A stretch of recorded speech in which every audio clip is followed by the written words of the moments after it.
The first sign that my marriage was already over was not lipstick on a collar. It was not a message on a phone. It was not a hotel receipt, a strange perfume, or my wife suddenly guarding her screen when I walked into the room. It was a school form. A second-grade emergency contact form, folded twice in my daughter's backpack, with grape jelly on one corner and a purple star sticker stuck to the back. My daughter, Lily, had forgotten to turn it in. She handed it to me at the kitchen table while I was still wearing work boots, still smelling like chlorine and pump grease, still trying to eat cold pasta over the sink because I had missed dinner again. "Daddy," Mrs. Bell said, "this needs a grown-up signature." I took the paper and almost signed it without reading. That was the kind of man I had become without noticing. Busy. Tired. Useful. Trusting. Then I saw my mother's name crossed out.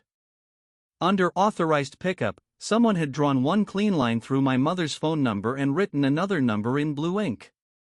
No note. No explanation. Just a new number where my mother used to be. I thought maybe the school had made a mistake.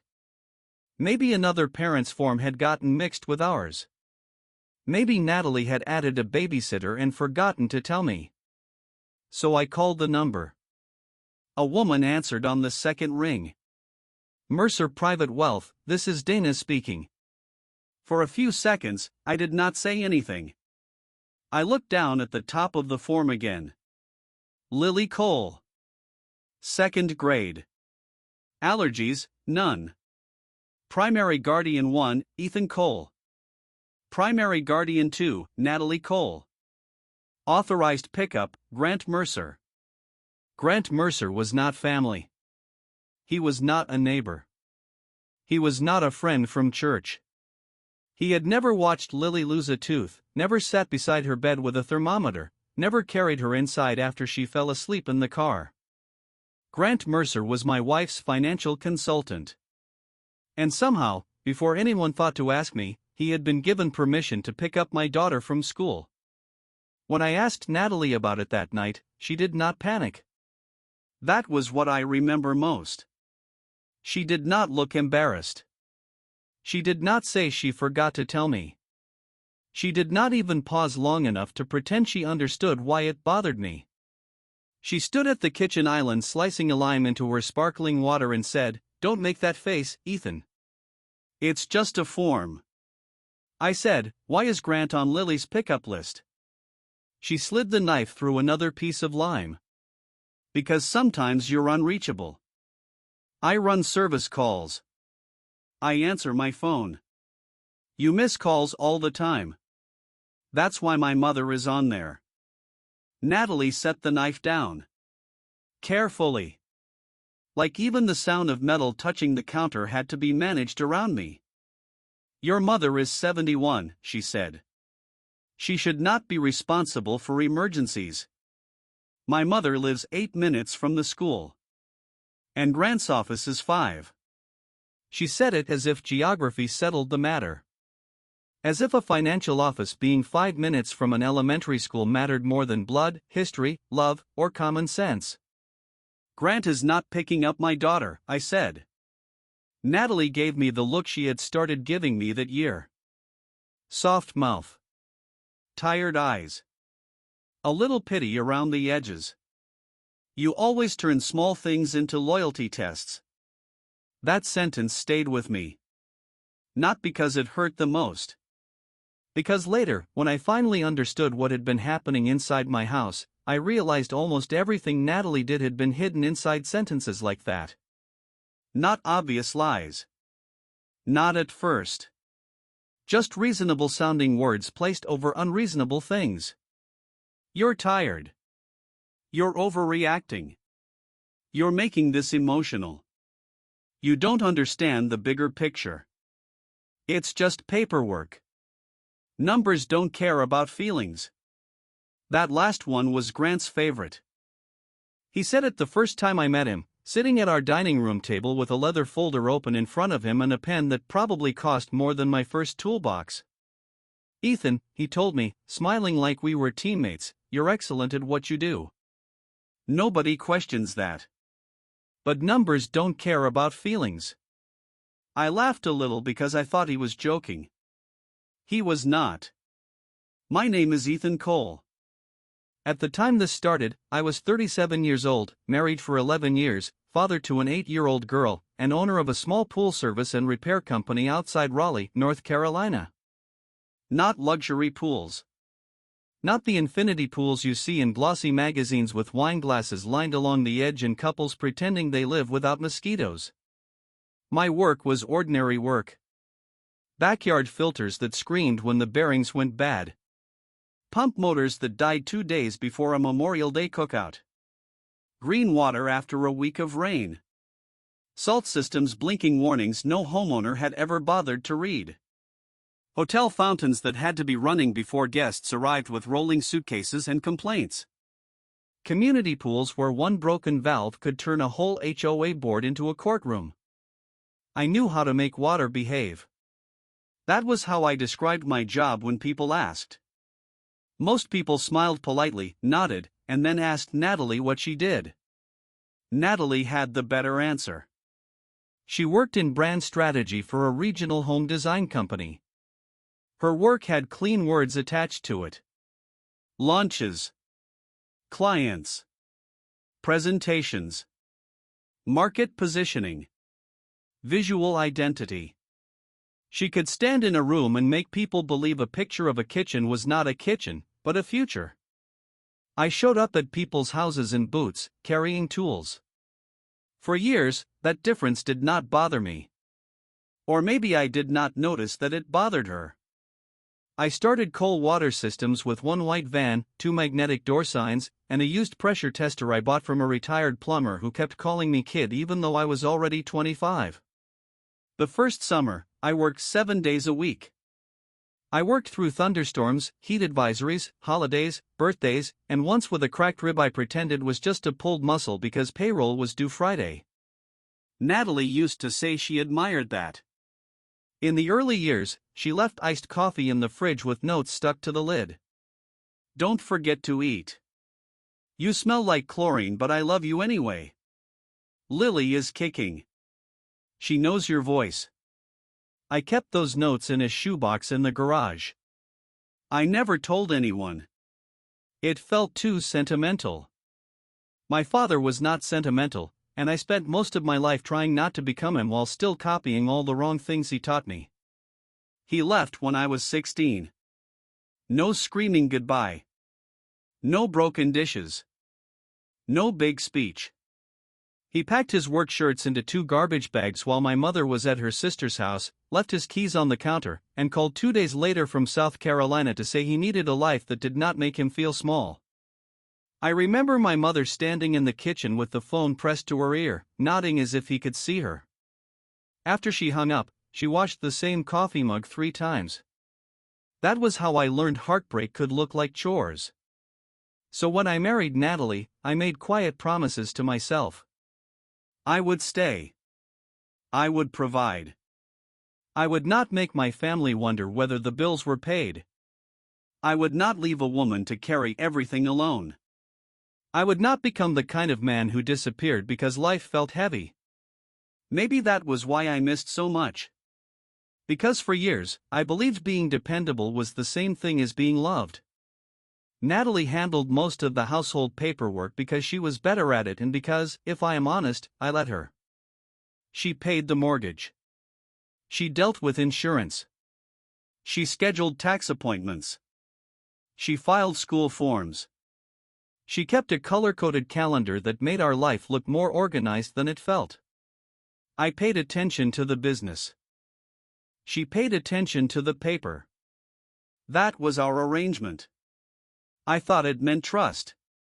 Later, I learned it meant access. The school form should have been enough to make me start asking questions. A smarter man might have opened every account that night. I did not. I was annoyed. I was hurt. I told Natalie to remove Grant's number, and she said she would. Then Lily came into the kitchen wearing mismatched pajamas and holding a plastic dinosaur with one missing leg, asking if I could help her build a volcano for Science Week. And just like that, I let the argument sit unfinished. That was one of my old habits. If Lily needed me, I set everything else down. Natalie used to say that made me a good father. Near the end, she said it made me easy to distract. 2 weeks after the school form, an invoice arrived at my shop for a commercial heater assembly I had never ordered. The invoice was printed on pale blue paper from a supplier in Greensboro. I knew the company, but I had not used them in years because their delivery fees were ridiculous. The amount was $18,460. I actually laughed when I saw it. Not because it was funny. Because the number was so wrong my brain refused to treat it as real. My office manager, Denise, stood across from my desk with her reading glasses hanging around her neck.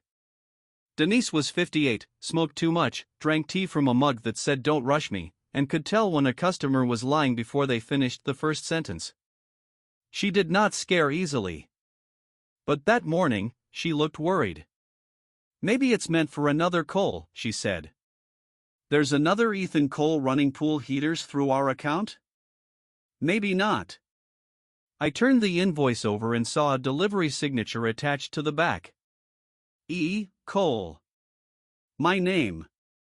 Or something trying to be my name. The E had the wrong pressure. The C had a curl I never used.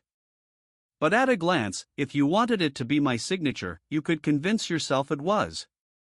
I called the supplier. The woman in billing told me the equipment had been delivered to a storage unit on Capitol Boulevard. I said, "We don't have a storage unit on Capitol." She paused. Then her voice changed from bored to careful. "The order was placed through your company account." "By who?" "I have authorization from Natalie Cole." My mouth went dry. "Send me the paperwork." "I can send it to the email on file." "Send it to this one." "I'm sorry, sir. Changes to account contacts have to come from the authorized admin. I own the company." Another pause. "The authorized admin listed here is Mrs. Cole." I looked across the desk at Denise. She had gone completely still. That was the first time I felt something cold move through my chest. Not anger. Not yet. Something quieter. The feeling you get when you step on a board you thought was solid and hear it crack beneath your foot. I drove to the storage facility during lunch. Orange doors. Keypad gate. A tired flag snapping beside the office. The man at the counter was in his 20s, chewing gum, with a tattoo of a wolf on his forearm. I asked if Cole Water Systems rented a unit there. He tapped at his computer. "Unit C18. I need access." He asked for ID. I gave him my license. He looked at the screen, then back at me. "You're not listed. I'm the owner of the company." He gave me the look clerks give when they are too underpaid to care about your personal crisis. Only authorized users can access the unit. "Who is authorized?" He turned the monitor slightly away. "I can't release that." I stood there with my wallet still in my hand. Behind him, a small fan clicked every time it turned left. I remember that clicking sound because I had to focus on something to keep my voice even. I went back to the van and called Natalie. She answered on the fourth ring. "What's wrong?" Not hello. Not hey. What's wrong? Like she already expected me to be a problem. I told her about the invoice. She sighed. "Oh my God, Ethan. I told you about that." "No, you didn't." "Yes, I did." Grant found a tax strategy for equipment purchases before the quarter closed. It's basic business planning. Where is the heater? In storage. Why can't I access the unit? Because I set it up. With company money. With marital money. There it was. A new phrase. Marital money. My company had existed before our marriage. Natalie had helped in the early years, yes. She had answered phones when I was on jobs. She had designed the first logo. She had sat at the kitchen table with me after our second employee quit mid-season and told me not to give up. I never denied any of that. But she had also stepped away from the business years earlier because, in her words, she did not want to spend her life around chlorine invoices and angry homeowners. Now suddenly it was marital money.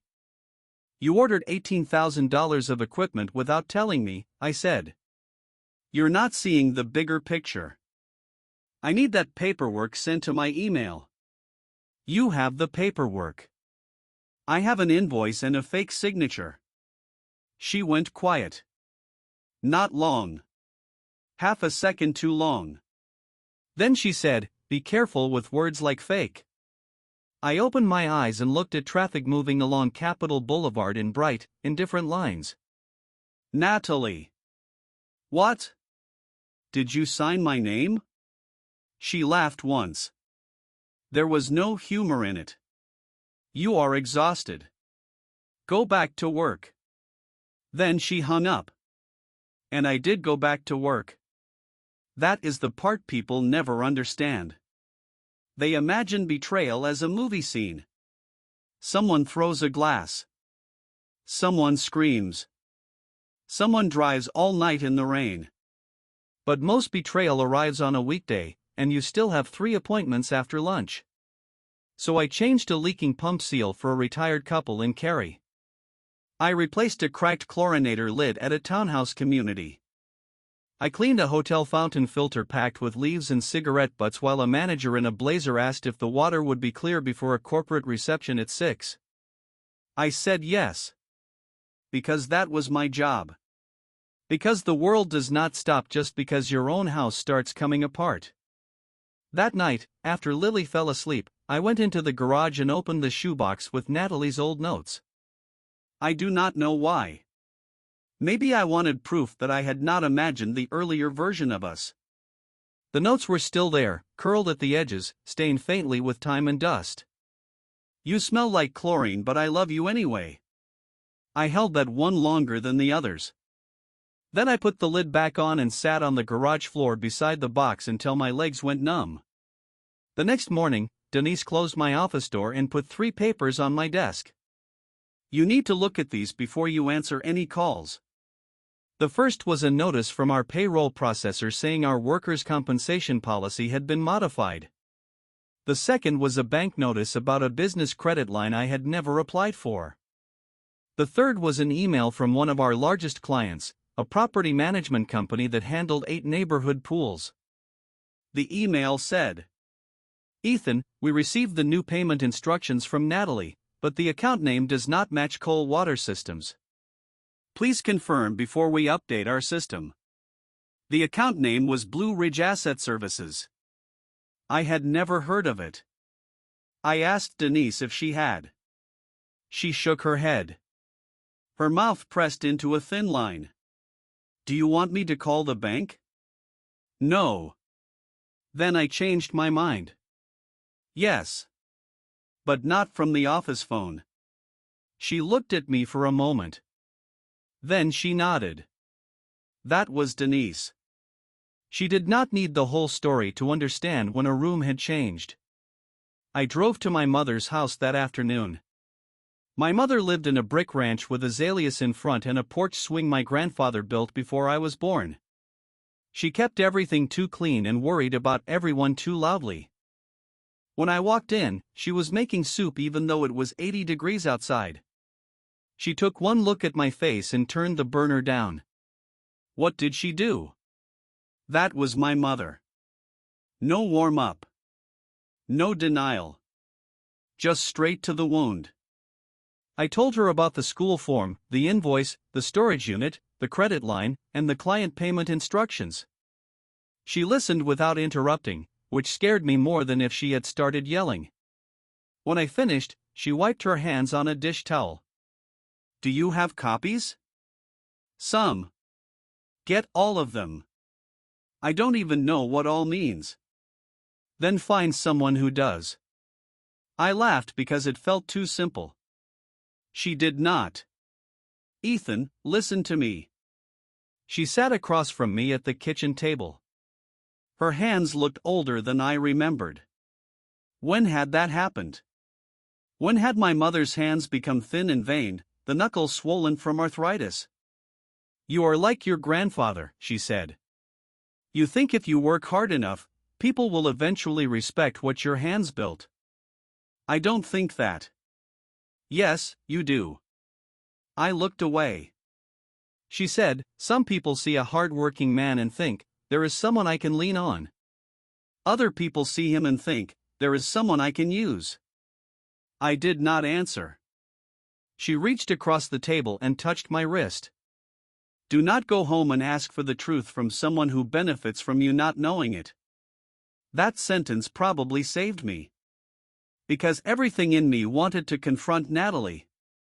I wanted to spread the papers across the kitchen island and ask her how stupid she thought I was.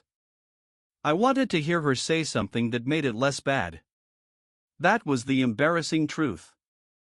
Even then, part of me wanted an explanation I could live with. A misunderstanding. A bad tax plan.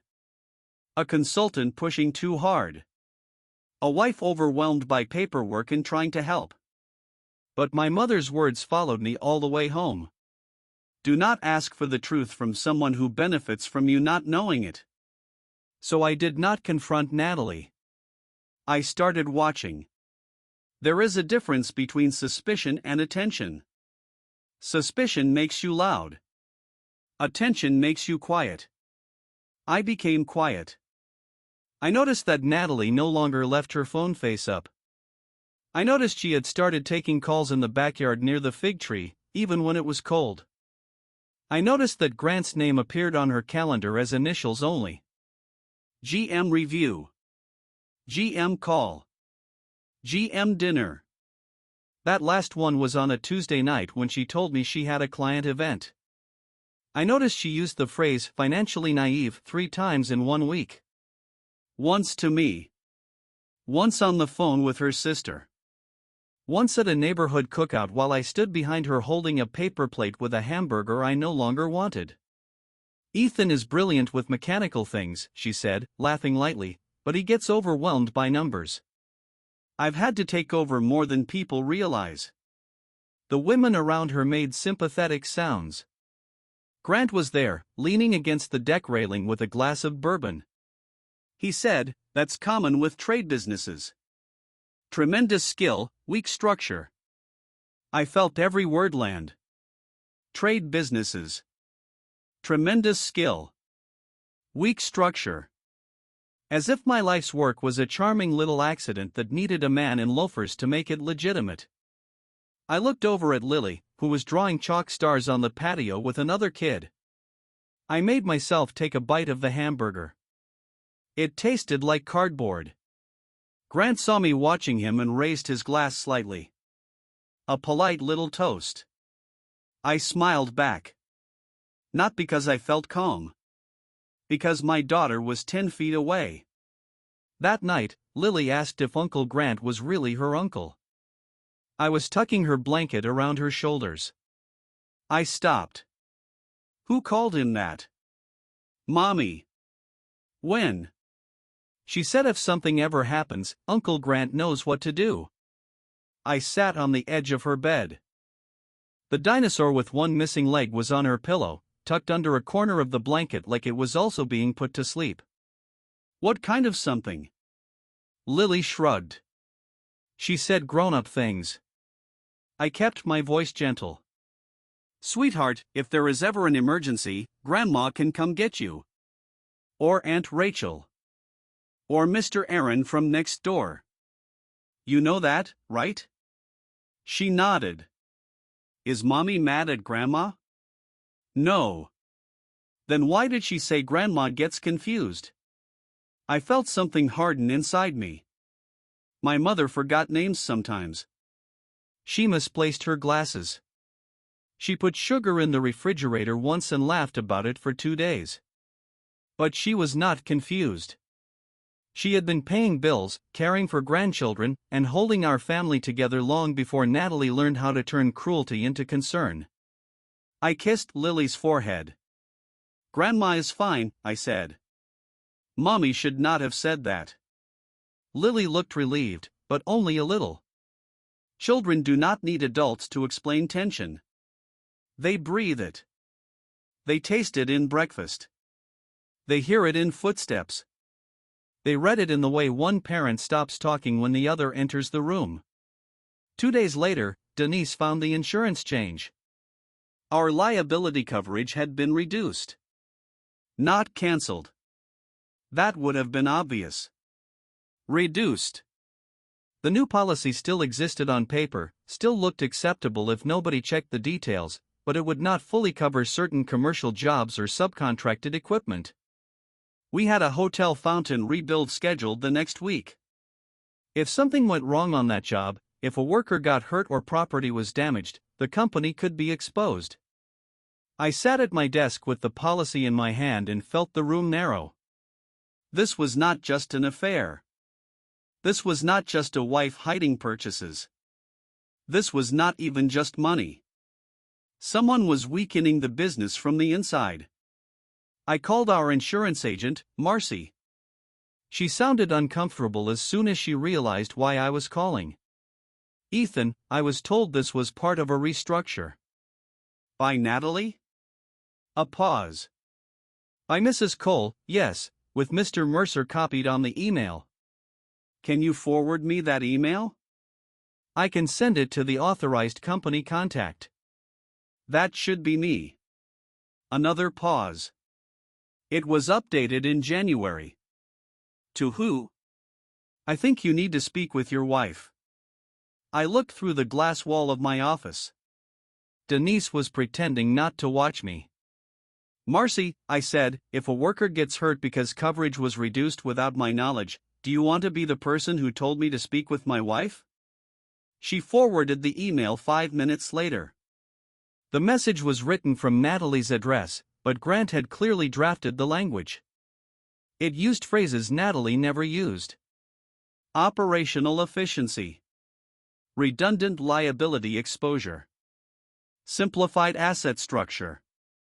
There was an attachment with my signature approving the policy change. Again, close. Again, wrong. This time, the fake signature was better. That scared me more than the first one. Because it meant someone was practicing. I drove to an attorney that same afternoon. Not an old family friend who magically knew everything. Not some dramatic lawyer from a billboard. I found Marla Vaughn through a contractor I trusted. She practiced business litigation and family law in the same building, which felt either lucky or expensive. It turned out to be both. Marla was in her late 40s, with short silver hair, no nonsense in her face, and a conference room that smelled faintly of printer toner and peppermint. I laid out what I had. She did not gasp. She did not promise revenge. She did not tell me everything would be okay.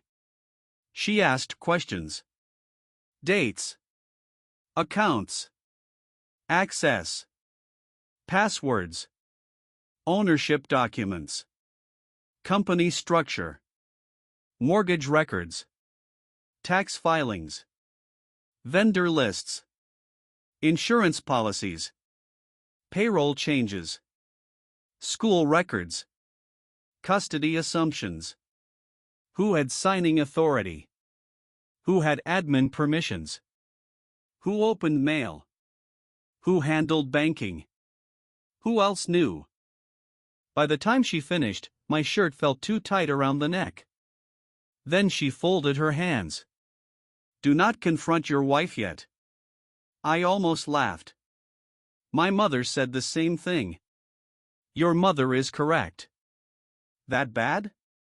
I don't know yet. That's the problem. She tapped the stack of documents with one finger. You have smoke. Maybe a small fire. Maybe the building is already gone. We need to know before you walk in there waving papers. What do I do? First, we secure what can be secured without violating any court order or marital obligation.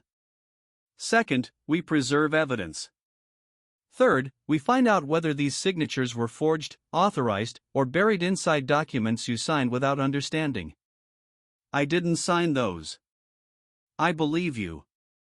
Belief is not evidence. That sentence made me angry at first. Then it became useful. Belief is not evidence. Marla gave me a list. Change passwords on systems solely under my business control. Do not empty joint accounts. Do not move marital assets. Do not threaten anyone. Do not send emotional texts. Do not record calls illegally. Do not discuss the matter with employees beyond operational necessity. Preserve emails, envelopes, invoices, bank notices, school forms, and anything with dates. Get copies of company formation papers, tax returns, loan applications, insurance records, payroll changes, vendor authorizations, and bank signature cards. Hire a forensic accountant. Prepare for the possibility that Natalie would file first. That last one landed in my stomach. You think she will? Marla looked at me with the calm expression of someone who had seen too many people confuse timing with innocence. If she and Mr. Mercer have been building a story that you are financially unstable or unable to manage the business, then yes. Filing first gives her a narrative advantage. I thought of the cookout.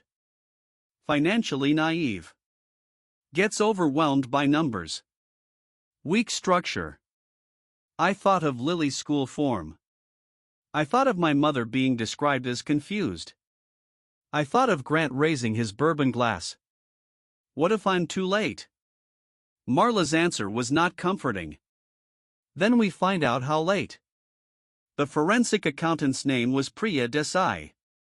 She worked out of a narrow office above a dental clinic, and when I arrived, she was eating yogurt at her desk while reviewing a spreadsheet so large it looked like a city map. Priya was not warm. I appreciated that.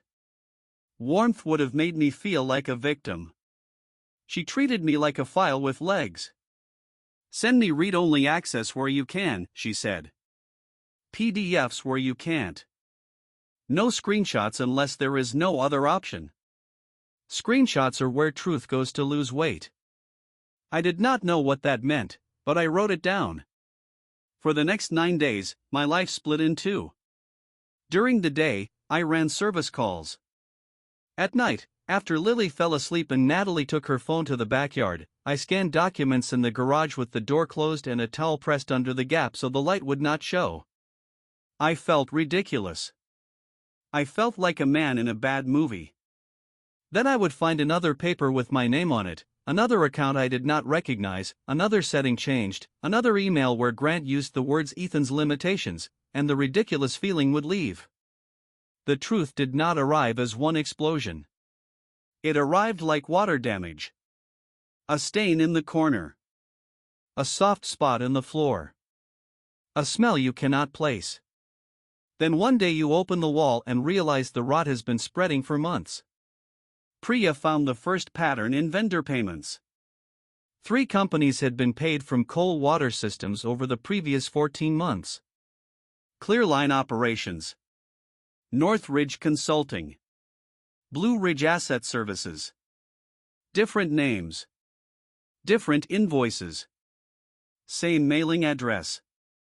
A virtual office in Charlotte. The invoices were vague. Administrative support.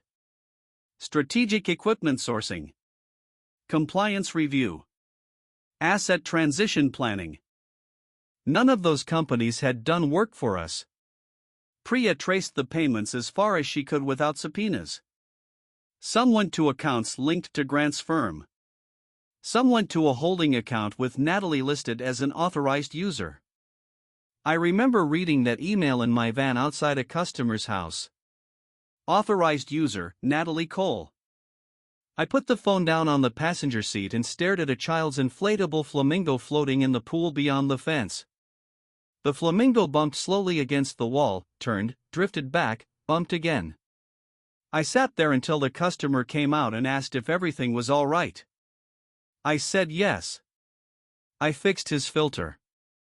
I did not remember driving to the next job. The second pattern was more dangerous. Grant had been helping Natalie build a case that the company was worth far more than it actually was. Not in real cash. On paper. Projected earnings. Brand potential. Scalable service territory. Equipment assets. Goodwill valuation. Expansion forecasts. It looked impressive if you did not understand the business. It looked like Cole Water Systems was ready to become a regional franchise. But the Real books told another story. Cash flow was tight. Equipment loans had increased.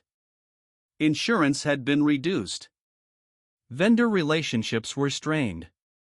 Client payment instructions had been tampered with. A business like mine did not survive on projections. It survived on phones answered, pumps fixed, checks cleared, and customers believing you would show up when you said you would. Grant had inflated the shell while weakening the bones. That was when I understood the shape of it. Natalie was preparing to divorce me and claim that the business was a high-value marital asset. But by the time anyone tried to divide it, the actual operating value would be damaged, the debts would be hidden or shifted, and the paper valuation would make me look like I was concealing money if I objected. If I fought badly, I would look dishonest. If I gave in, she would take the company name, accounts, and maybe enough control to destroy what I had built. If I got angry, she would point to the story she had already started telling. Unstable. Overwhelmed. Bad with numbers. Too emotional. I called Marla from the parking lot of a gas station. I told her I thought Natalie was trying to take the business. Marla was quiet for a moment. Then she said, "No. From what you've described, she may be trying to take your credibility." That was worse. Money can be replaced slowly. Credibility is harder. Once people believe you are careless, unstable, dishonest, or too emotional to trust, every fact has to fight through that fog. The next morning, Natalie filed for divorce. I found out because I was standing ankle-deep in a half-drained community pool when my phone buzzed with an email from Marla. Petition filed. Temporary orders requested. Exclusive use of marital residence requested. Temporary control of Cole Water Systems financial administration requested. Primary physical custody requested, with my parenting time to be determined after assessment of work schedule instability. I read that last phrase 3 times. Work schedule instability. That was what she called my job. The job that paid the mortgage. The job that covered Lily's dental visits and summer camps and the little art classes Natalie loved posting about online. The job that let Natalie take 6 months off after Lily was born because I worked enough hours for both of us. Work schedule instability. I climbed out of the pool slowly. My jeans were wet to the knee. One of my employees, Aaron, looked over from the pump room. Aaron was 26, with 2 kids, a bad shoulder, and more loyalty than money. He had been with me for 4 years. I had not given him speeches about company culture. I had not called him family like bad bosses do when they want unpaid overtime. I paid him on time. I taught him what I knew. I let him leave early when his son had seizures. That was enough. "You good, boss?" he asked. I looked at him. "No," I said. "But we've got to finish this before the rain." He nodded. We finished before the rain. That evening, Natalie sat across from me at the dining room table with a folder in front of her. Not the kitchen island this time. The dining room. The room we used when she wanted something to feel official. "I want this to be peaceful," she said. I looked at her hands. No wedding ring. She had stopped wearing it weeks before. I had noticed and said nothing, which probably made her think I had not noticed. I'm listening, I said. She seemed surprised by that. Maybe she expected me to yell. Maybe she wanted me to. I've outgrown the version of life we built, she said. I almost admired the sentence. It was clean. Elegant. Cruel without leaving fingerprints. What does that mean? It means I can't keep pretending this works. What doesn't work? She inhaled like she was preparing to be patient with a child. Ethan, you're a good father. You're a good man in a lot of ways. But you are not a partner in the life I'm trying to build. There it was. Not the life we were trying to build. The life I'm trying to build. She continued. I've carried the planning, the finances, the future. I've tried to bring structure to your business. I've tried to help you see opportunities. But you resist anything that makes you uncomfortable. I thought of the fake invoices. The insurance reduction. The school form. I said, Grant helped you write that? Her eyes sharpened. No. Okay. Don't do that. Do what? Act simple when it suits you. That one did hurt. Because it was close to something I feared. That maybe everyone saw me as hands, not mind. Labor, not judgment. Useful, not equal. Natalie slid the folder toward me. I'm asking for the house, temporary financial control of the business, and primary custody until things are stable. There was a roaring in my ears.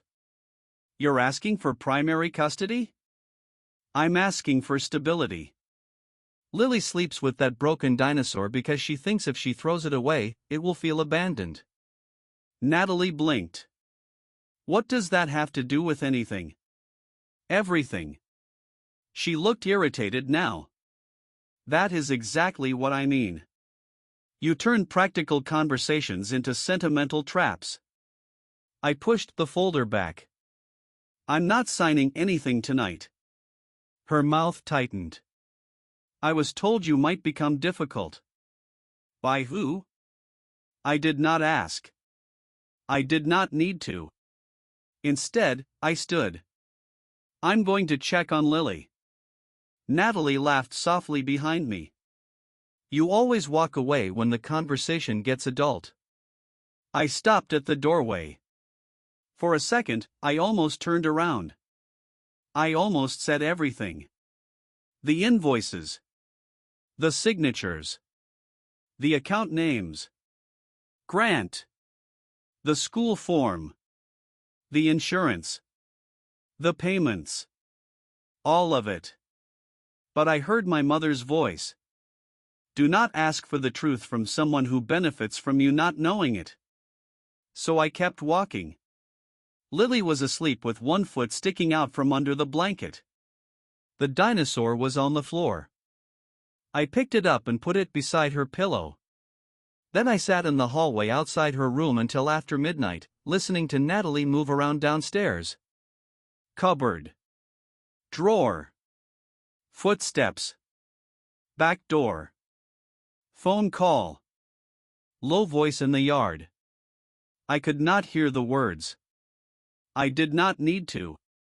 The temporary hearing was scheduled for 3 weeks later. 3 weeks sounds short until you are living inside them. Every morning, I woke up before 5 with my jaw already clenched. Every day, I worked like nothing was happening. Every night, I went through documents with Marla and Priya until numbers blurred. Natalie became strangely calm. Too calm.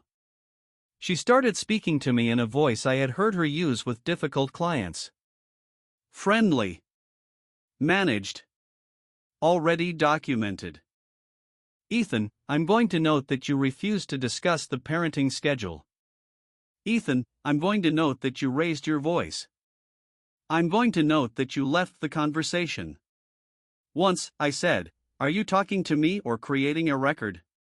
She looked almost impressed. Then she said, maybe if you had cared about records before, we wouldn't be here. Grant stopped coming to the house, but his presence was everywhere. In phrases. In documents. In Natalie's confidence. In the way she seemed less like a woman leaving a marriage and more like someone executing a plan. Then the school called my mother. Not me. Not Natalie. My mother. It was a Friday afternoon, and I was replacing a pump motor at a neighborhood pool when my phone rang. My mother's voice was shaking. Not crying. Angry shaking. Ethan, I am at Lily's school. My stomach dropped. What happened? They would not let me take her. What? They said I am not on the approved list anymore. The world narrowed to the sound of my own breathing. Where is Lily? Inside.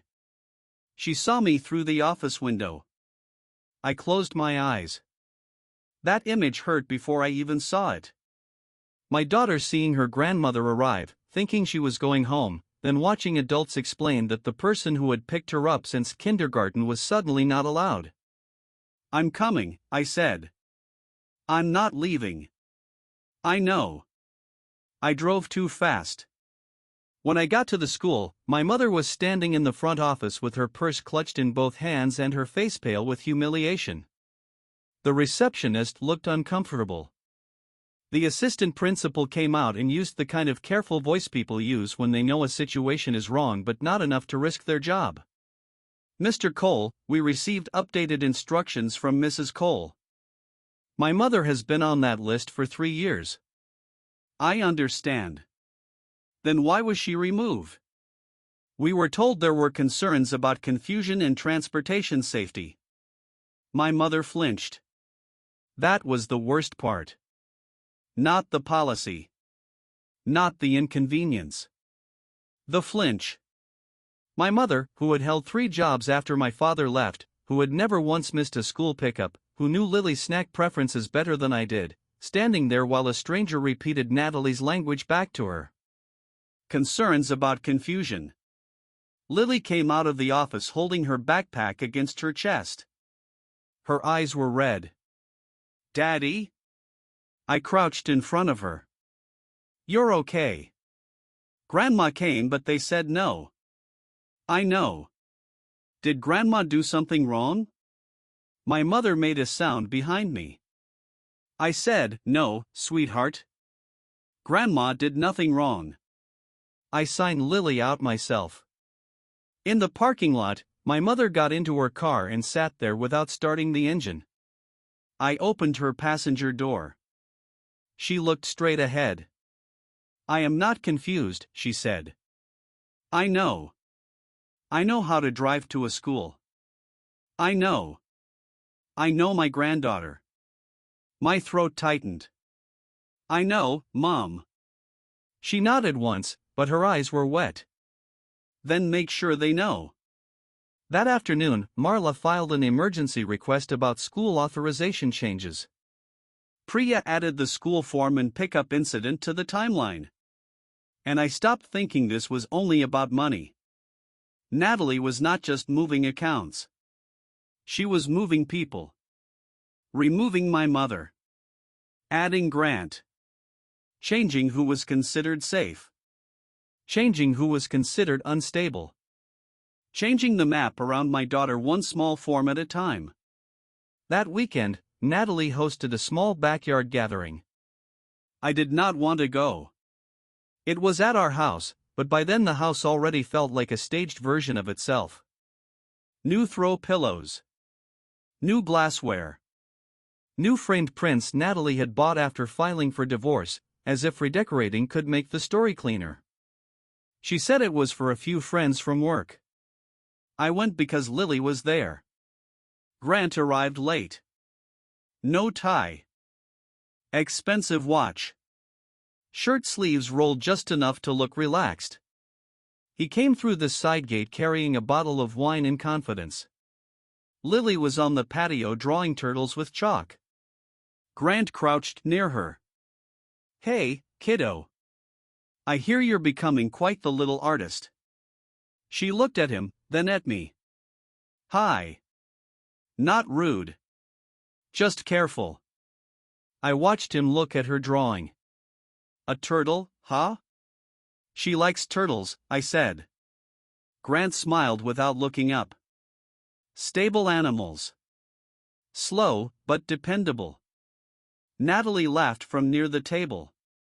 A few people laughed with her, not because it was funny, but because they knew whose side the rhythm of the evening belonged to. Then Grant stood and looked at me. Nothing wrong with dependable. He said it kindly. That was his talent. Making disrespect arrive dressed as approval. A little later, I stepped into the kitchen to get Lily water. I heard Natalie outside. Not whispering. Performing. I'm not saying Ethan is a bad person. He's just very limited in certain areas. There's a difference. Someone murmured, that must be hard. It is. Because people see the hard-working pool guy and think he's a saint. They don't see the chaos I've had to manage behind the scenes. The hard-working pool guy. Not my husband. Not Lily's father. The hard-working pool guy. I stood inside the kitchen with a plastic cup in my hand. For a second, I saw my reflection in the dark window over the sink. Work shirt. Tired eyes. Chlorine stain near the cuff. The man she was describing looked back at me. Useful. Embarrassing. Easy to reduce. Grant's voice came next. Trade work can create a kind of identity trap. Men start thinking effort equals leadership. A woman said, that's interesting. Grant said, leadership is structure. Vision. Financial maturity. Financial maturity. I looked down at the water cup. My hand was gripping it so hard the plastic had bent. Then Lily appeared at the kitchen doorway. Daddy? I turned quickly. Yeah? Can we go soon? I looked past her at the patio. Natalie was laughing now. Grant was smiling. Everyone looked comfortable. Everyone except my daughter. Yeah, I said. We can go soon. As I helped Lily put on her shoes, Grant came inside. He leaned against the kitchen island like it was his. Ethan, I hope you're not taking any of this personally. I tied Lily's sneaker. Any of what? He smiled. Transition is uncomfortable. Especially for men who built something from scratch. They confuse possession with stewardship. I stood slowly. Lily was right beside me, so I kept my voice even. Do not talk to me like a brochure. His smile thinned. There's the defensiveness Natalie mentioned. I looked at him. For a moment, I wanted to say everything I knew. The invoices. The account names. The fake signature. The storage unit. The school form. The reduced insurance. Instead, I picked up Lily's backpack. Good night, Grant. He looked almost disappointed. He had wanted a scene. I did not give him one. On the drive to my mother's house, Lily was quiet for a long time. Then she said, Mommy called you the pool guy. I kept my eyes on the road. She did. But you own the company. Yes. So why did she say it like that? I did not have a clean answer. So I gave her a small true one. Sometimes people use simple words when they want to make someone feel small. Lily looked out the window. You're not small. I swallowed. No? No. You're regular size. I laughed. I could not help it. She smiled a little. That laugh kept me alive for the next week.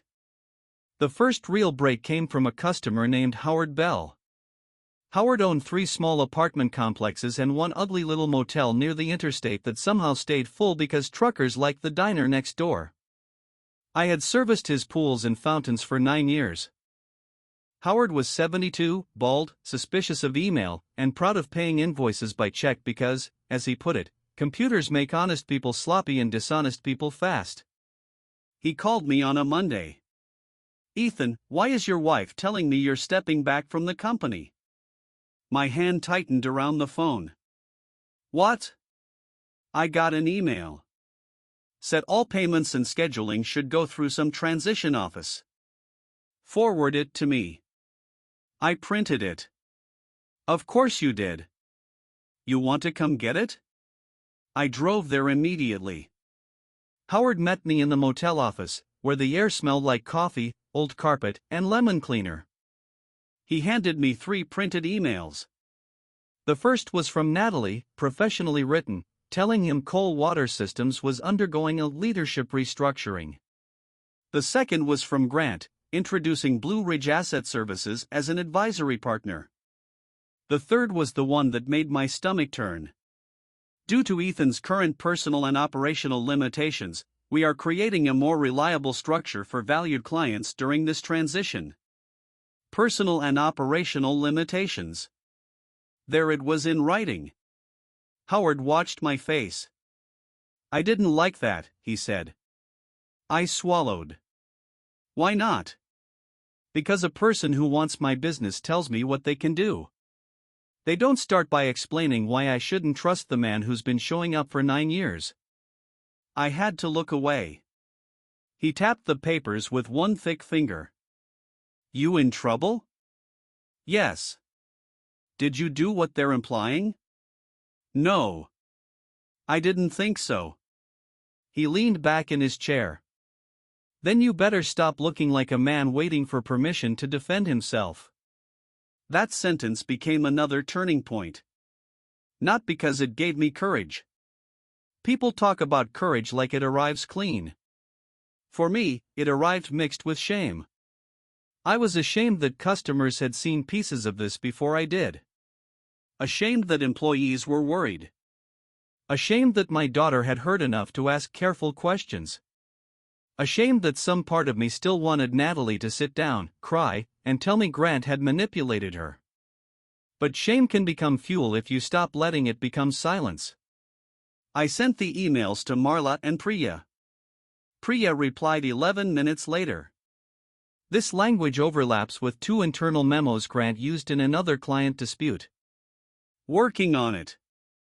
Another client dispute. I called her immediately. She answered with, "I was going to call you tonight." Who else? His former partner. Grant had not always worked alone. Years earlier, he had been part of a small financial consulting firm in Wilmington with a woman named Teresa Lane. The firm broke up after a client accused Grant of moving funds through advisory entities without proper authorization.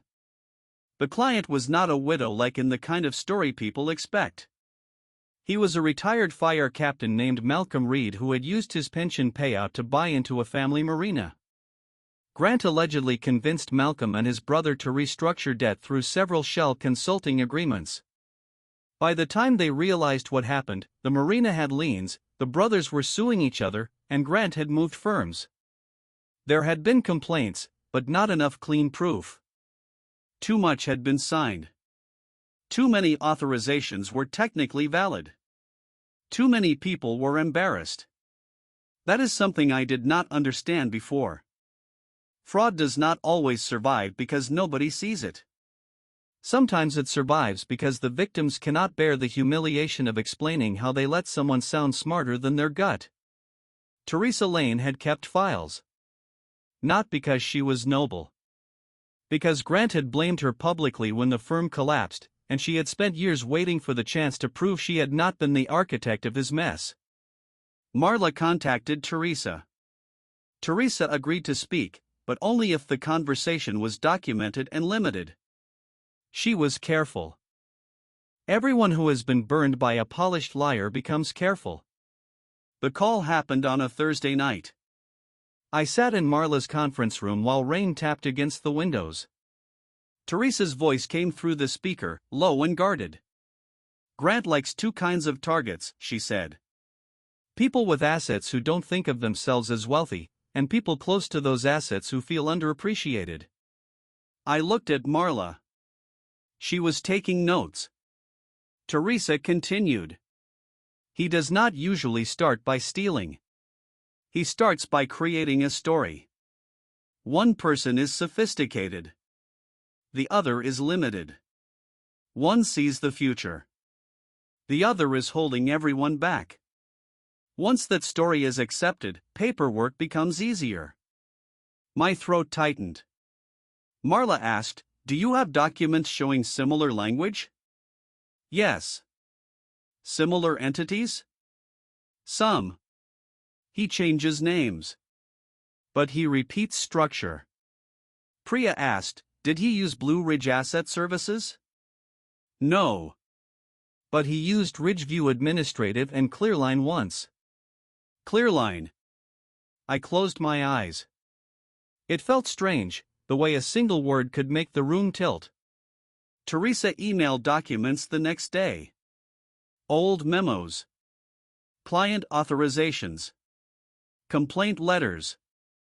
Internal notes. Phrases repeated across years. Operational limitation. Transition partner.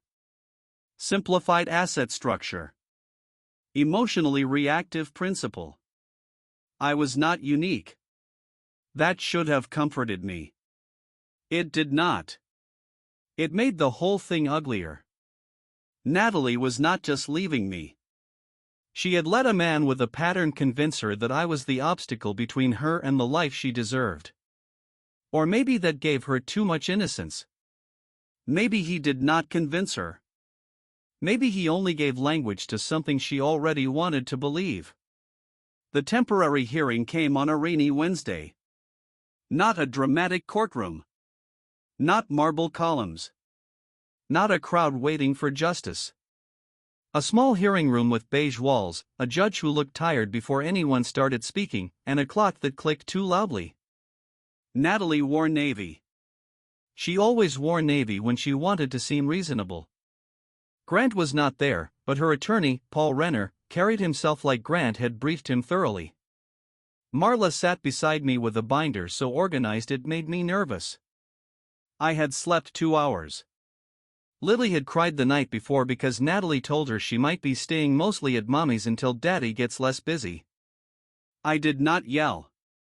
I did not correct Natalie in front of her. I took Lily upstairs, helped her brush her teeth, and told her the truth in the smallest safe pieces. "You are not a prize anyone wins," I said. "You are a person. And both grown-ups have to remember that." She asked, "Do grown-ups forget?" I said, "Sometimes." She asked, "Will you?" I said, "No." That promise sat in my chest all night. At the hearing, Natalie's attorney spoke first.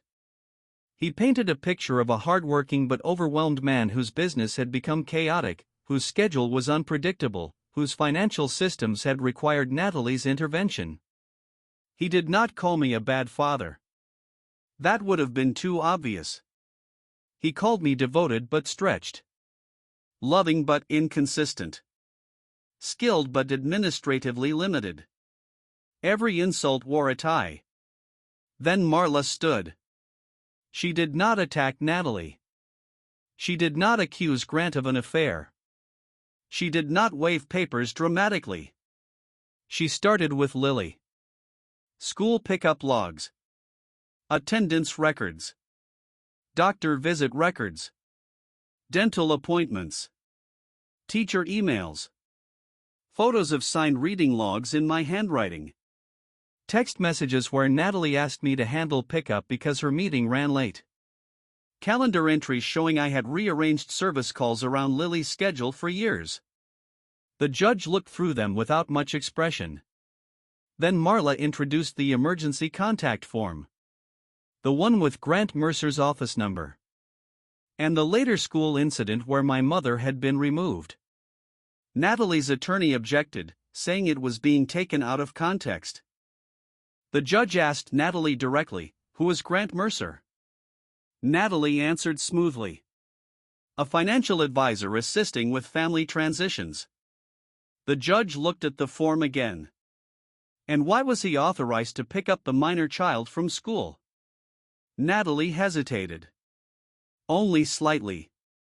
Backup support. The judge's eyebrows moved. Is he a relative? No. Has he provided childcare? No. Has the father ever failed to retrieve the child in an emergency? Natalie's attorney stood. Your Honor, my client's concern relates to broader reliability. The judge said, that was not my question. No one spoke. For the first time in weeks, Natalie looked at me without confidence. Not afraid. Not yet. Just irritated that the room had not followed her script. Marla moved next to the business. Not the full fraud case. Not yet. Just enough. Insurance reduction without my knowledge. Client emails redirecting payments. Unauthorized admin changes. A business credit line with disputed signatures. Vendor invoices for equipment I had not ordered. She framed it carefully. Your Honor, we are not asking the court to decide complex business issues today. We are asking the court not to reward unilateral changes that appear designed to remove Mr. Cole from the company he operates while simultaneously portraying those changes as evidence of his inability to operate it. That sentence landed. I saw it land because the judge stopped writing. Natalie's attorney argued that I was resisting necessary structure. Marla replied, structure does not require forged signatures. The room changed. It was subtle, but I felt it. The judge looked up. Are you alleging forgery? Marla said, we are alleging that multiple signatures are disputed and have been referred for expert review. We are prepared to submit preliminary documentation under seal if the court wishes. Natalie whispered something to her attorney. He did not look happy. The judge did not decide the whole divorce that day. Real life does not work that cleanly. But she denied Natalie's request for temporary control of the business. She denied exclusive control of the house. She ordered that neither party could alter business accounts, insurance, client payment instructions, or school pickup authorizations without written agreement or court approval.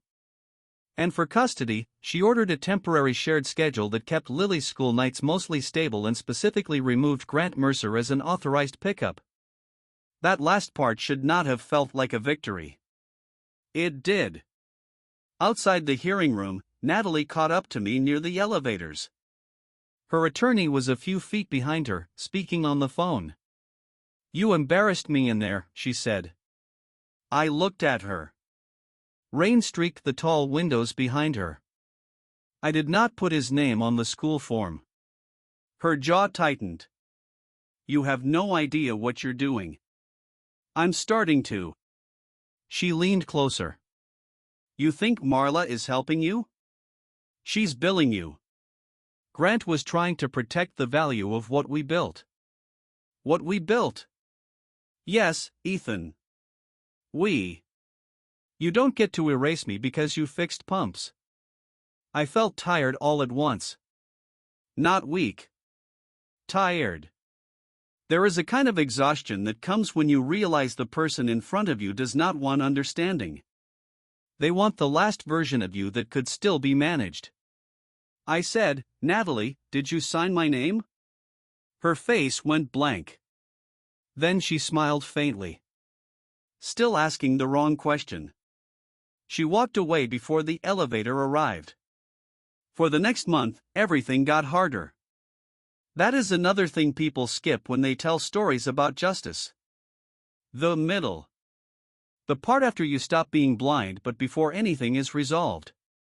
The part where you know enough to be afraid and not enough to be safe. Grant's firm sent letters denying wrongdoing. Natalie's attorney demanded business records going back years.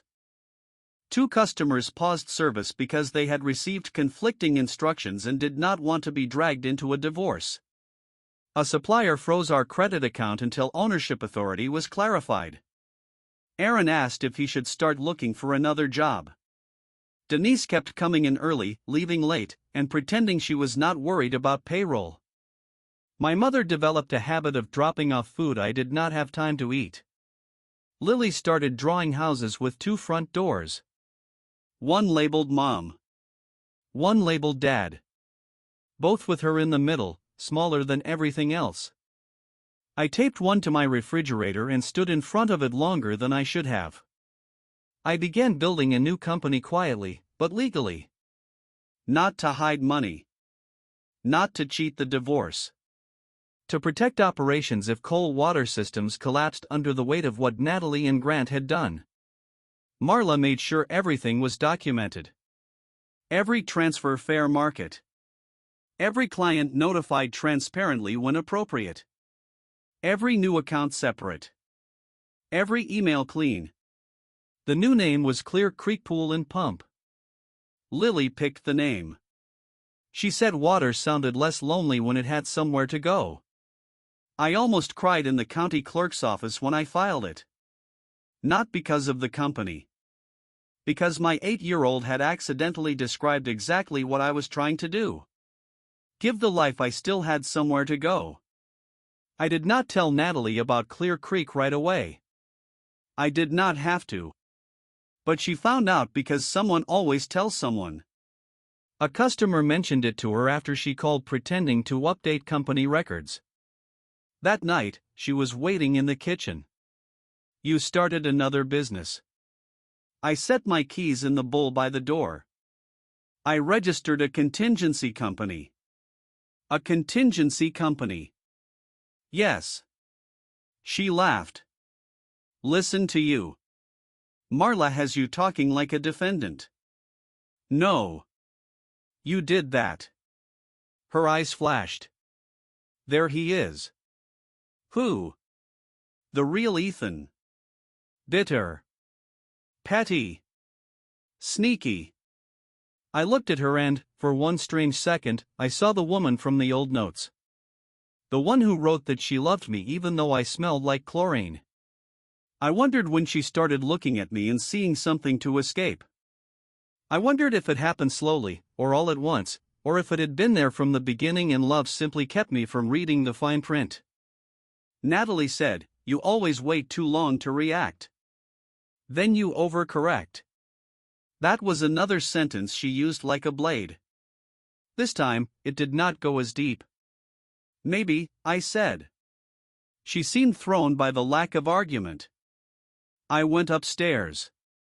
Lily was awake. She had heard enough to know voices were sharp. Daddy? I sat beside her. Yeah? Is Clear Creek real? I smiled a little. It is. Can I make the logo? You already named it. I think that makes you creative director. She thought about that. Can the logo have a turtle? Why a turtle? Because turtles carry their houses and still move. I had to turn my face away for a second. Yeah, I said. It can have a turtle.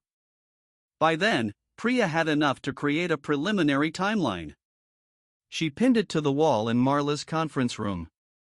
14 months of documents. It started shortly after Natalie attended a design industry luncheon where Grant had been a speaker. That was the first connection we could prove. 2 weeks later, Grant began reviewing our household investments. A month after that, Natalie became admin on several business vendor accounts. Then came the first consulting invoice. Then the equipment purchase. Then the insurance reduction. Then the client payment redirection. Then the business credit line. Then the divorce preparation. Then the school form. Then my mother's removal from pickup authorization. Seeing it all on one wall made me feel stupid. Priya must have seen it on my face because she said, "Do not do that." Do what? Look for the one day you should have known. That is not how these things work. It feels obvious now. Because now it has lines connecting it. She pointed to the timeline. When you lived it, each event arrived alone. That is why patterns are powerful. And why people like Grant try to keep victims arguing about each separate incident. I kept that too. Each event arrived alone. The next break came from Grant's assistant. Not because she wanted justice. Because she wanted immunity. Her name was Dana. The same woman who answered when I called the number on Lily's school form. She contacted Marla through an email address on her website and asked whether whistleblower protections might apply to a private financial advisory firm. Marla did not tell me right away. She waited until she had confirmed Dana was real and not some attempt to bait us into misconduct. Dana met us in a library study room 30 miles away. She looked younger than I expected, maybe 29, with bitten nails and a tote bag full of folders. She cried before she said anything useful. Not loud crying. Embarrassed crying. She kept apologizing. Grant had hired her 2 years earlier. At first, she thought he was brilliant. Demanding, yes, but brilliant. He gave her expensive coffee, praised her attention to detail, told her she had a future in private wealth management if she learned discretion. Discretion was his word for silence. She said Natalie came to the office often. Too often for a normal client. Sometimes after hours. Sometimes with wine. Sometimes angry at me for things Dana did not think sounded like business. She wanted him to make you understand your place, Dana said, then winced as if she wished she had used different words. I looked down at my hands. Marla asked, "Do you have documents?" Dana nodded. She had emails Grant told her to delete. Drafts of letters describing me as unreliable before any alleged instability had occurred. Copies of signature pages sent separately from full documents. Internal notes marking which accounts Natalie could access and which required Ethan workaround. That phrase made Marla stop writing. Ethan workaround? Dana opened a folder and slid a printed email across the table. From Grant to Dana. Subject, CWS transition. Natalie can obtain household authorizations. For business items requiring EC signature, use prior samples for formatting until final execution. He does not review admin packets closely. He does not review admin packets closely. There are sentences that burn because they are false. There are sentences that burn because they are true enough to hurt. I had trusted Natalie with packets. I had signed things after long workdays.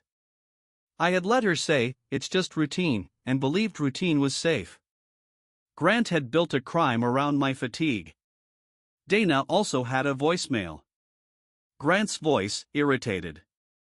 "No, Dana, don't send that version to Ethan. Send the summary version. He gets defensive when he sees numbers he doesn't understand. Natalie knows how to handle him." I listened once. Then I asked Marla not to play it again. Dana said Grant had recently instructed her to prepare a packet for Natalie that would transfer several client relationships into Blue Ridge Asset Services pending marital restructuring. That was the move. They were not just trying to take the company. They were trying to redirect its relationships before any court could freeze them. Marla's expression changed in a way I had not seen before. She looked almost angry. Quietly angry. Useful angry. She filed an emergency motion the next day. She also referred Dana's documents to a state investigator. That was how Grant Mercer finally became more than a bad influence in a divorce case. He became the subject of a financial misconduct investigation. Natalie did not know that yet. Or if she did not understand how close it was getting. She became more aggressive. Her texts shifted from polished to sharp. "You are destroying Lily's stability. You are making this expensive because you can't accept reality. You are going to lose more by fighting than you would by cooperating. Grant says your position is irrational." That one was a gift. Marla loved it. "Keep texting," she said when I showed her. I thought I wasn't supposed to engage. You are not. She can continue. I did not respond to most of them. When I did, I wrote like Marla was standing behind me with a ruler. I am available to discuss Lily's schedule in writing. Please send any business-related requests through counsel. I do not agree to changes in client payment instructions. Please confirm Lily's pickup list remains unchanged. It felt unnatural at first. Then peaceful. There is relief in refusing to wrestle inside someone else's framing. The emergency business hearing happened 6 weeks after the first temporary hearing. By then, I had lost 12 pounds. My vans were still running, but barely. 2 suppliers had moved us to prepaid only. Denise had started keeping a baseball bat behind the office door after a man she did not recognize came by asking whether we planned to vacate the premises soon. My mother insisted on driving Lily to school twice a week, not because she had to, but because she wanted the front office to see her face and remember that Lily had a grandmother who was not confused. Clear Creek had 5 clients ready to sign if coal water systems became unusable. Aaron stayed. So did the rest of the crew. When I told them I could not promise the next few months would be easy, Aaron said, "Boss, none of us got into pool repair because life was elegant." I laughed for the first time in days. At the hearing, Natalie's attorney looked less confident. Grant had hired his own counsel and did not appear. That mattered. Absence has a sound. Marla presented Dana's documents under seal. She presented Teresa Lane's pattern evidence only for limited purpose. She presented client emails, disputed signatures, insurance changes, payment redirections, vendor invoices, and the Ethan workaround message. Natalie's attorney argued that Natalie believed she was acting in the company's best interest. The judge asked, by redirecting client payments to an entity not owned by the company? Her attorney said, that is disputed. Marla said, we have the email instructions. Her attorney said, the intent is disputed. The judge looked tired again. But now it was a different kind of tired. The kind judges get when people keep pretending fog is weather instead of smoke. Natalie was asked directly whether she authorized Blue Ridge Asset Services to receive or process payments from coal water systems clients. She said, I relied on professional advice. That was not a no. Marla asked whether she knew Grant Mercer had prepared draft communications describing me as personally and operationally limited before the divorce petition was filed. Natalie said, I had concerns for a long time. Marla asked, did you have those concerns before or after Mr. Mercer began advising you? Natalie said, that's not a fair question. Marla said, it is a chronological one. Natalie's face reddened. She looked at me then. Not pleading. Accusing. As if I had betrayed her by bringing receipts to a conversation she wanted to keep emotional. The judge issued a restraining order preventing Natalie, Grant, Blue Ridge Asset Services, or any related advisory entity from contacting my clients, altering business accounts, changing insurance, accessing company systems, or representing themselves as authorized to act for coal water systems. She also appointed a neutral business receiver for limited oversight of disputed accounts. That part cost money I did not have. But it stopped the bleeding. Outside the courtroom, Natalie did not speak to me. Her attorney did. He approached Marla first, then looked at me. My client may be open to settlement discussions. Marla said, your client should preserve all records. His jaw moved once. Then he nodded and walked away. Natalie stood near the hallway windows, looking out at the parking lot. For a second, I thought she looked small. Then her phone buzzed, and she turned away from the window with her old expression back in place. Controlled. Managed. Already rewriting the scene for whoever was on the other end. The divorce dragged into summer. By then, the state investigation into Grant had widened. Teresa's files connected him to 2 prior disputes. Dana provided internal emails. Priya's timeline showed repeated movement through entities with similar structures. A subpoena uncovered that Blue Ridge Asset Services had received funds from 3 clients besides us. One of them was Malcolm Reed, the retired fire captain. Marla asked if I wanted to speak with him. At first, I said no. I had enough pain of my own. Then I thought about how Teresa said people like Grant survive because victims stay separate and ashamed. So I called. Malcolm's voice was gravelly. He did not want pity. He made that clear before I offered any. I'm not some old fool who got tricked by a shiny brochure, he said. I didn't think you were. Good. Because I'll hang up. I almost smiled. We talked for 40 minutes. He told me about the marina, his brother, the lawsuit that broke their relationship more than the money did. He told me Grant had a talent for turning distrust inward. By the time I knew I'd been robbed, Malcolm said, I'd already spent months accusing my brother of being careless. Grant made both of us think the other one was the leak. That hit me. Because Natalie and I had been married. We were supposed to be the closest 2 people in our house. And Grant had not created distance from nothing. He had found the cracks that were already there and widened them with professional language. Malcolm agreed to provide a statement. Not for me, he said. For himself. I understood. By late July, Natalie changed strategy. She no longer pushed for control of the business. She wanted a larger share of the marital home, retirement accounts, and a payout based on the historical value of coal water systems before what she called my defensive restructuring. Historical value. That phrase made me laugh so hard in Marla's office that Priya looked concerned. Historical value was what people asked for when present value had become inconvenient. The house was another problem. Not because it was underwater in some dramatic poison gift way. It was worse in a quieter sense. Natalie had used a home equity line for expenses I had not fully understood. Some legitimate. Some questionable. Some tied to payments Grant described as advisory.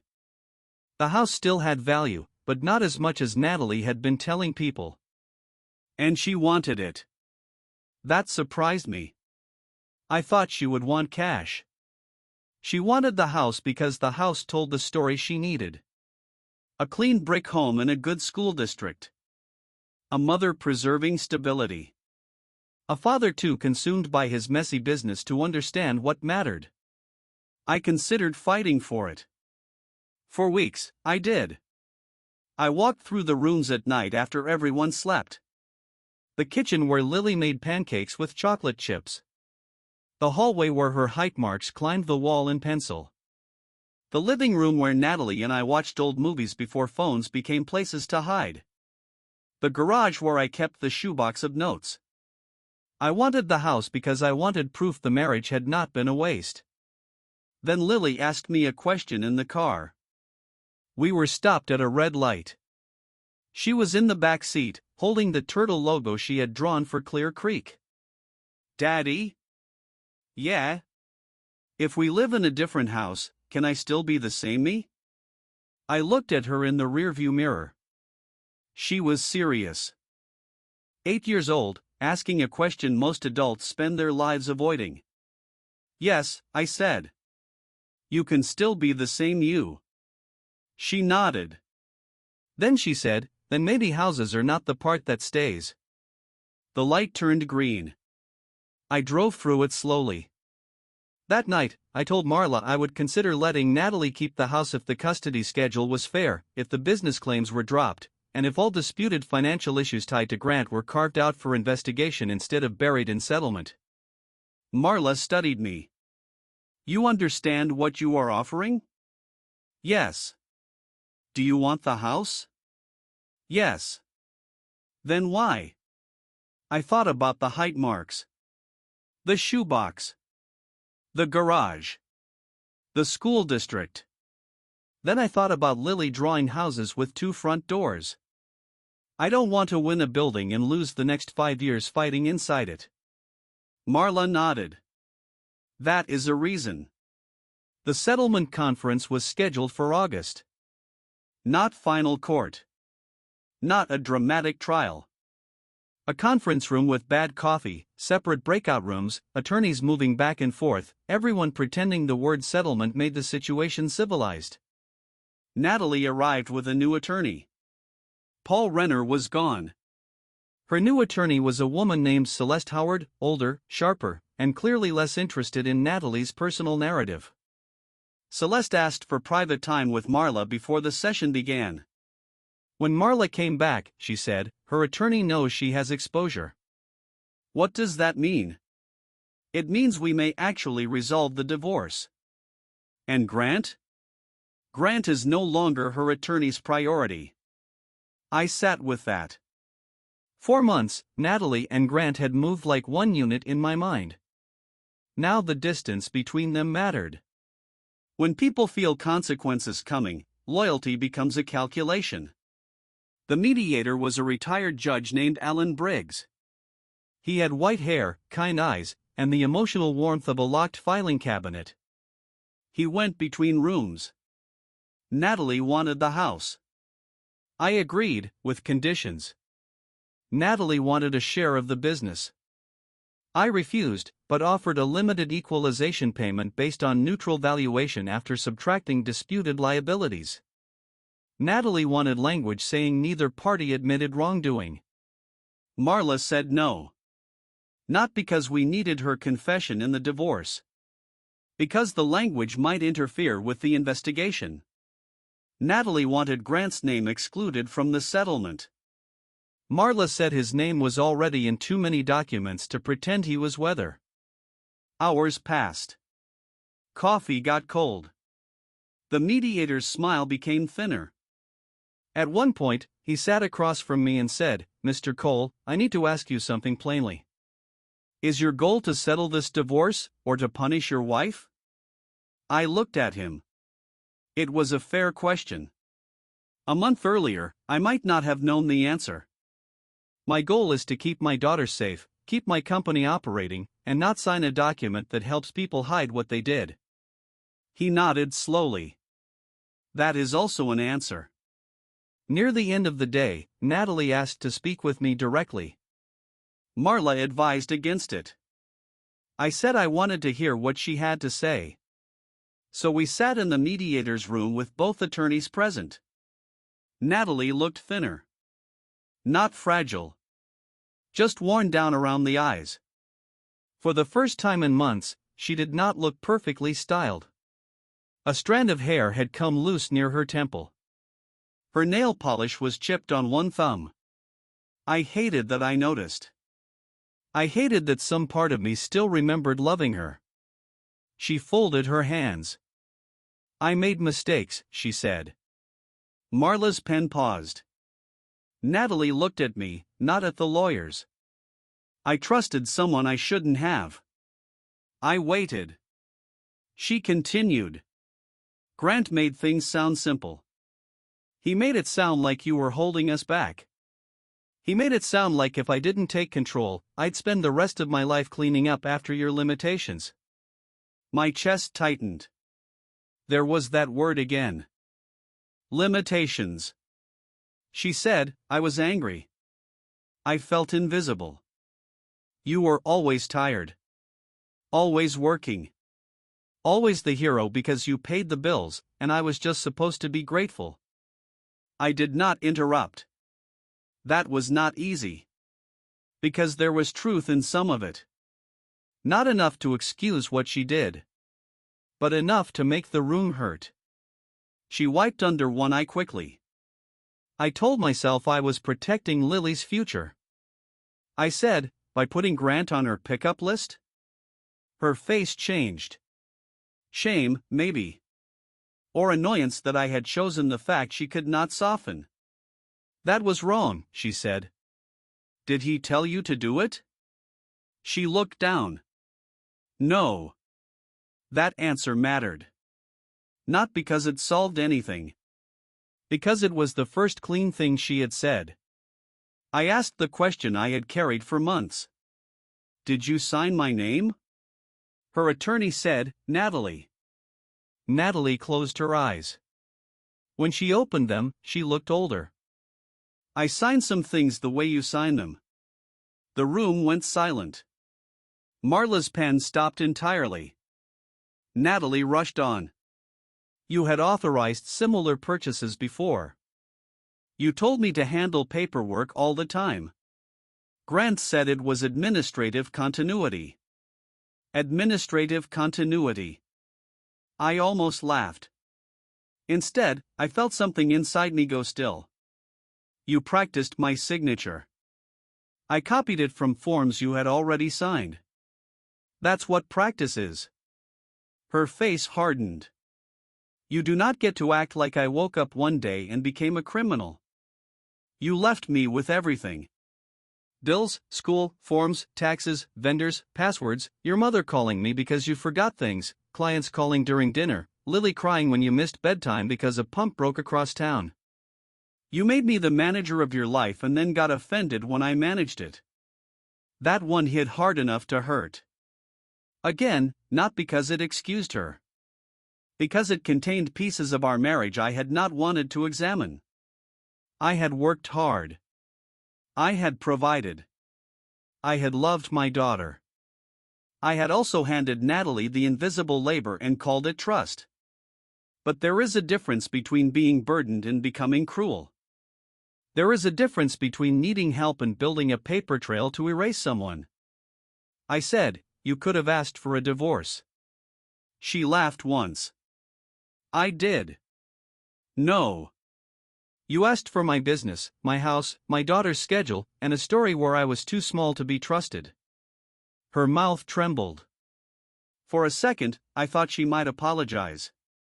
Instead, she said, you always make me sound like the villain. I looked at the table. The mediator's yellow legal pad sat between us. A coffee ring stained the corner. I thought about every sentence she had used to make wrong things sound reasonable. I thought about Lily asking if she could still be herself in another house. I thought about my mother washing the same mug after my father left. Then I said quietly, no. I think you worked very hard to make me sound like the problem. Natalie did not answer. The direct conversation ended there. 2 days later, we reached a divorce settlement. Natalie kept the house, subject to the debt attached to it. She received certain household assets and a limited payment over time, far less than she originally demanded. She waived any claim to ownership or control of coal water systems, Clear Creek, client contracts, equipment necessary for operations, or future business income. We agreed to a shared custody schedule with Lily's primary school routine protected and both parents barred from adding unrelated third parties to pick up or emergency contacts without written consent. All disputed transactions connected to Grant, Blue Ridge, Clearline, forged signatures, redirected payments, and advisory fees were excluded from mutual release. That meant the divorce could end without burying the investigation. Natalie did not like that. Her attorney told her it was the best offer she was likely to get. I watched her sign. Not in a courtroom. Not with a dramatic folder. Not with anyone turning pale. Just in a conference room where the air conditioner hummed too loudly and the pens were cheap. Her hand shook slightly when she signed the custody section. I looked away. Not out of mercy. Out of respect for the fact that Lily would still love her. That is one of the hardest parts of divorce when children are involved. You can know someone harmed you. You can know they lied.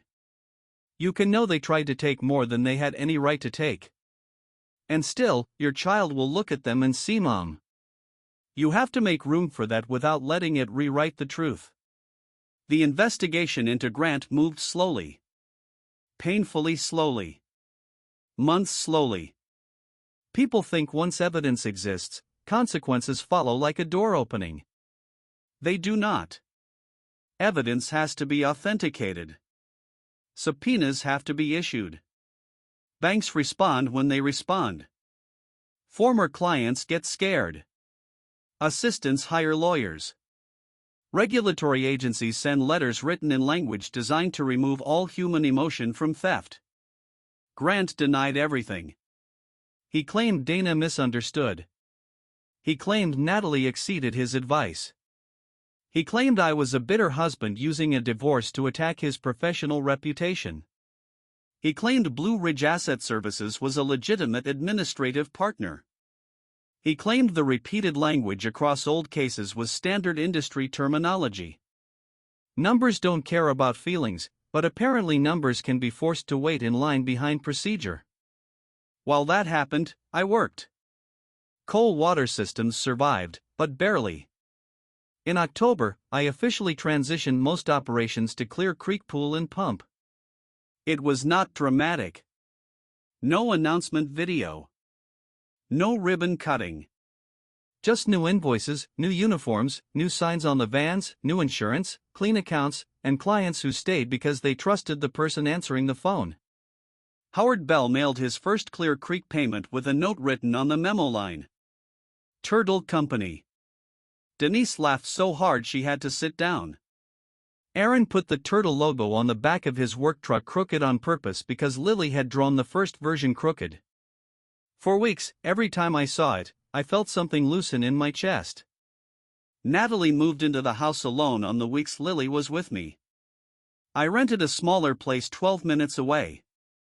2 bedrooms, 1 bathroom, no garage, a kitchen with cabinets that stuck if you pulled too fast. The first night Lily slept there, she walked through the whole apartment carrying her dinosaur. She inspected closets, checked windows, opened the refrigerator. Then she said, "It sounds different." I said, "Apartments do." She nodded. "Can we make pancakes here?" "Of course." "Even if the kitchen is small?" "Especially if the kitchen is small." We made pancakes the next morning. The first batch burned because the stove ran hot. Lily said they looked like sad moons. We ate them anyway. I took a picture of the plate, not because it was pretty, but because it was ours. Natalie and I communicated through an app for co-parenting.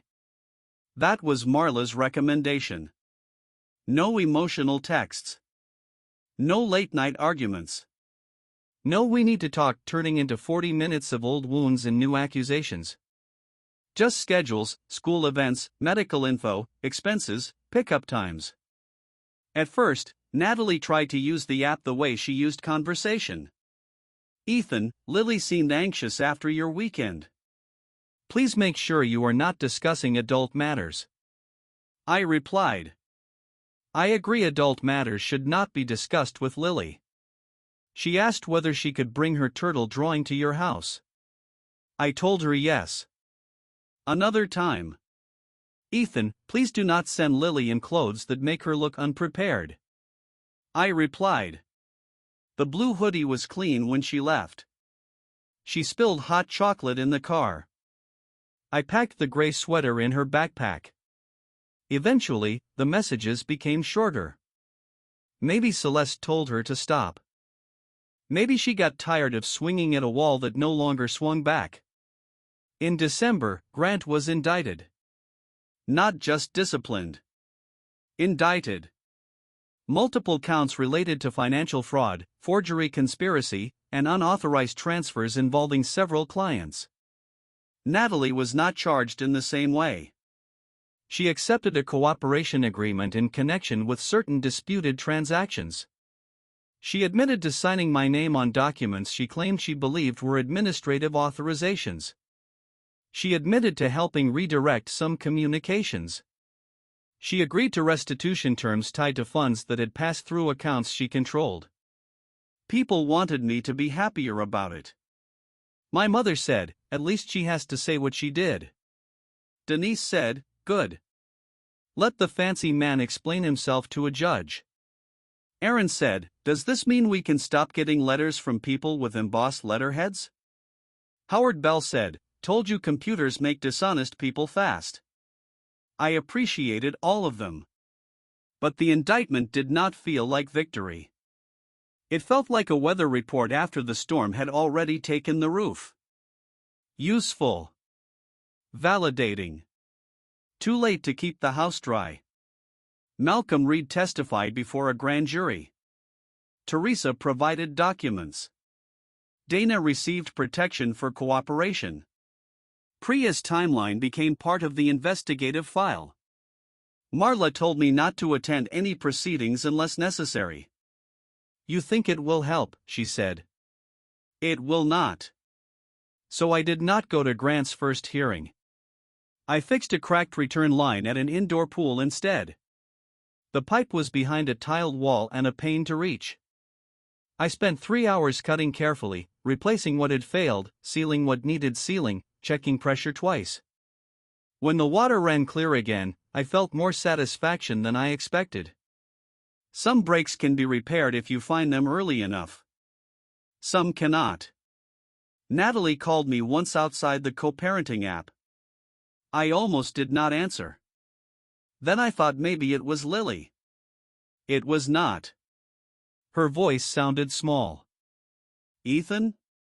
What happened? Nothing. Lily's fine. I waited. She said, Grant's attorney is trying to make it sound like I was the one pushing everything. I said nothing. He's saying I manipulated him. I still said nothing. Can you believe that? I looked around my apartment. Lily's turtle drawing was on the refrigerator. A stack of invoices sat on the table. My work boots were by the door, drying on newspaper. Yes, I said. Natalie inhaled sharply. I didn't call to fight. Then why did you call? I don't know. That was probably the honest answer. For a long moment, neither of us spoke. Then she said, Do you hate me? I thought about it. I wanted a simple answer. Yes would have been easy. No would have sounded noble. The truth was neither. I don't trust you, I said. Her breath caught. That's not what I asked. I know. She was quiet. Then she said, Lily made me pancakes last weekend. She called them sad moons. I closed my eyes. Yeah. She does that now. She said you laughed. I did. Natalie's voice changed. I don't remember the last time you laughed with me. That sentence reached for something old. A version of us that maybe did exist, once. But old tenderness can be dangerous when it asks you to forget current truth. I said, Natalie, we can talk about Lily through the app. She let out a shaky laugh. Right. Boundaries. Yes. You learned that word fast. No, I said. I learned it late. I ended the call. Then I sat at the table for a long time. Not because I wanted her back. Because grief does not disappear when respect does. There were still mornings when I missed who I thought we had been.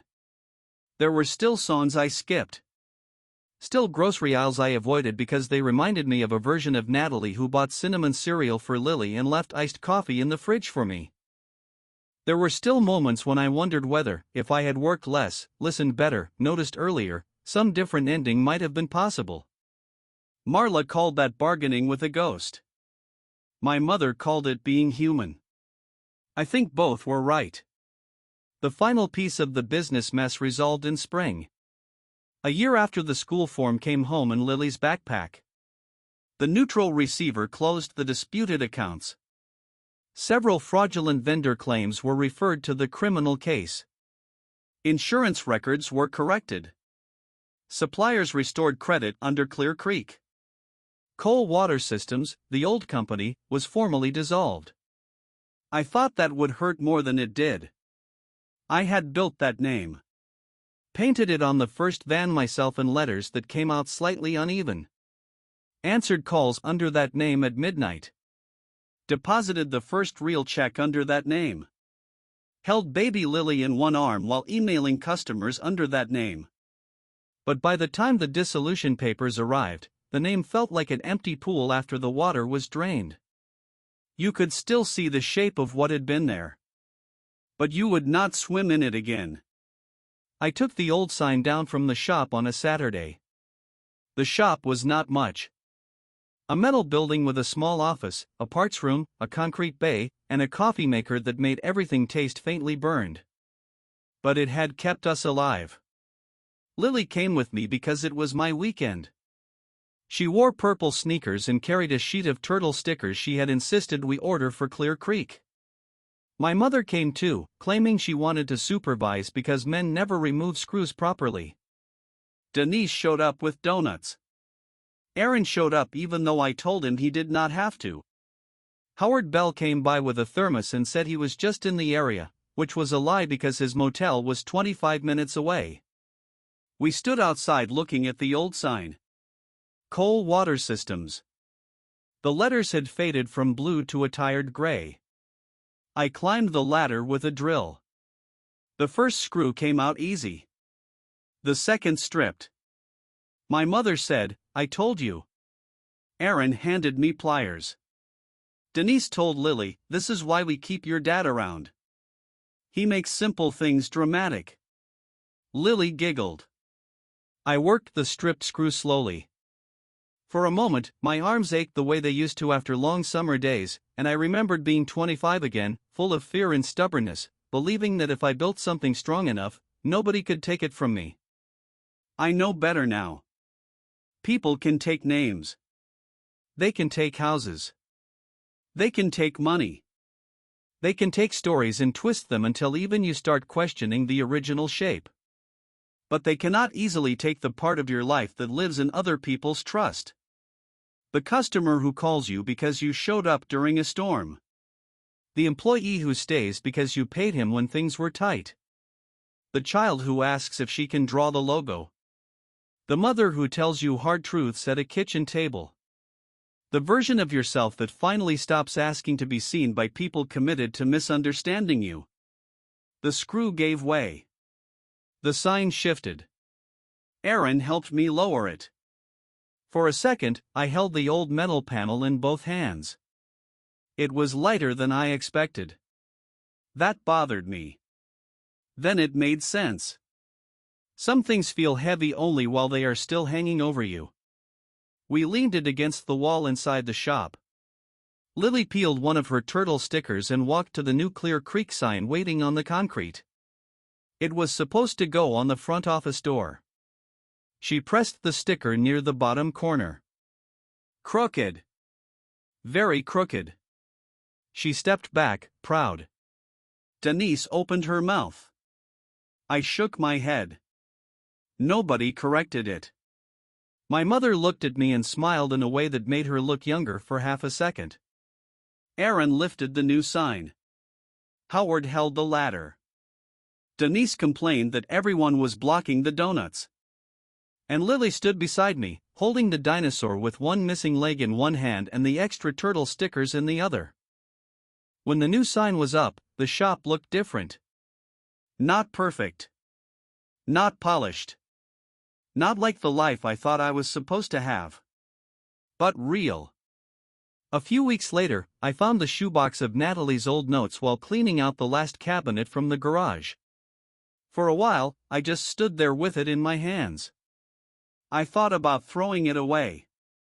Then I opened it. The notes were still curled. Don't forget to eat. You smell like chlorine, but I love you anyway. Lily is kicking. She knows your voice. I read that one twice. Then I put most of them back. Not because I wanted to keep loving Natalie. Because those notes belonged to a part of my life that had existed, even if it did not save us. But one note was different.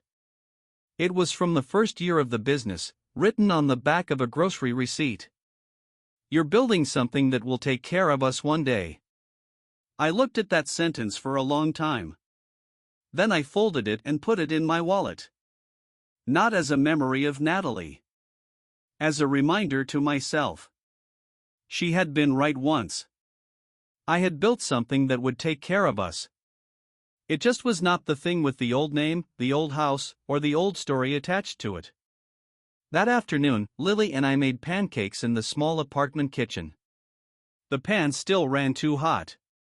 The first one burned. She held it up with the spatula and said, "Another sad moon." I laughed. This time, I did not think about who was missing from the room. I did not think about what had been taken. I did not think about Grant, or courtrooms, or signatures, or accounts, or all the expensive words people used when they wanted theft to sound like strategy. I watched my daughter pour too many chocolate chips into the batter. I watched sunlight move across the kitchen floor. I listened to the little click of the stove cooling down. And when my phone buzzed on the counter, I saw Natalie's name in the co-parenting app. A scheduled question. Nothing urgent. Nothing that needed my whole heart. So I let it sit there for a minute. Then 2. Then 5. Lily slid a pancake onto my plate, lopsided and half-burned. "Director's special," she said. I took a bite. It was terrible. I told her it was perfect. She knew I was lying and laughed anyway. The phone buzzed once more. I did not reach for it. For the first time in a long time, there was nothing in me that needed to answer right away.